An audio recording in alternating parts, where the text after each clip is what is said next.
दोस्तों, अगर आपके पास कुछ हासिल करने का जुनून है तो आपको हासिल करने से दुनिया की कोई भी ताकत नहीं रोक सकती।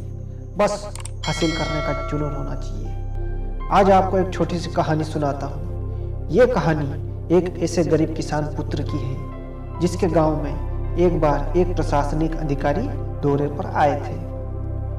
उस बालक ने उन अधिकारियों के स्वभाव, उनके बात करने के तरीके, उनके व्यवहार, उनके इस प्रकार के आचरण को देखकर वह बालक उनका कायल हो गया। अधिकारी महोदय की गाड़ी के आगे एक गाड़ी और उनकी गाड़ी के पीछे एक गाड़ी और साथ में पुलिस जवान बंदूक ताने उनकी सुरक्षा में उनके आगे पीछे लगे हुए थे। यह नज़ारा देखकर एकाएक उस बालक के दिमाग में प्रश्न पैदा हुआ। तो उसने अपने पिताजी से पूछा कि पिताजी, ये कौन है? तो उनके पिताजी ने जवाब दिया कि बेटा, ये अपने जिले के कलेक्टर साहब हैं।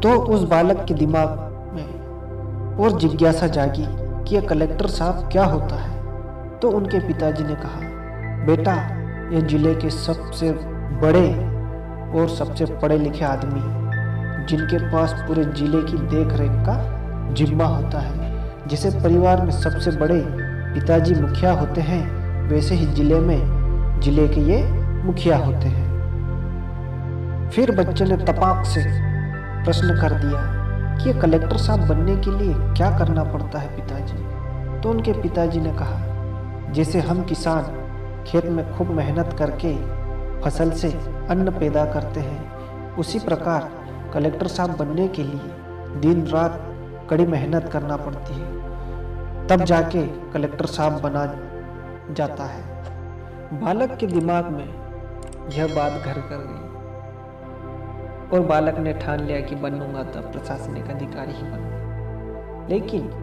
प्रशासनिक अधिकारी बनने के लिए सबसे पहले तो कड़ी मेहनत करना पड़ती। तो बच्चे ने पढ़ाई के क्षेत्र में कड़ी मेहनत करना चालू कर दिया और वह खूब पढ़ने लगा। धीरे धीरे वह अपनी बाल्यावस्था से वयस्क अवस्था की ओर अग्रसर होने लगा। अब उसके सामने कई बड़ी बड़ी मुश्किलें आने लगी। अब पढ़ने के लिए पुस्तकें होना, पुस्तकें खरीदने के लिए पैसा होना। अब बालक के पिताजी तो किसान मजदूरी करते थे, अब उनके पास इतना पैसा कहाँ से? तो बालक ने ठाना कि अब मैं भी दिहाड़ी मजदूरी करूँगा। बालक भी मजदूरी करने लग गया, दाल मिलों में जाने लगा, शादी पार्टियों में वेटर तक का काम करने लगा। और इस काम के कारण उसे जो पैसा मिलता था उससे पुस्तकें खरीदता था। और उस बालक की यही कड़ी मेहनत रंग लाई और आज वह राज्य प्रशासनिक सेवा में डिप्टी कलेक्टर के पद पर पदस्थ है। तो दोस्तों, इस कहानी से यह सीख मिलती है कि अगर आपने ठान लिया कि मुझे ये बनना है तो बनना है। आपको दुनिया की कोई ताकत इससे रोक नहीं सकती।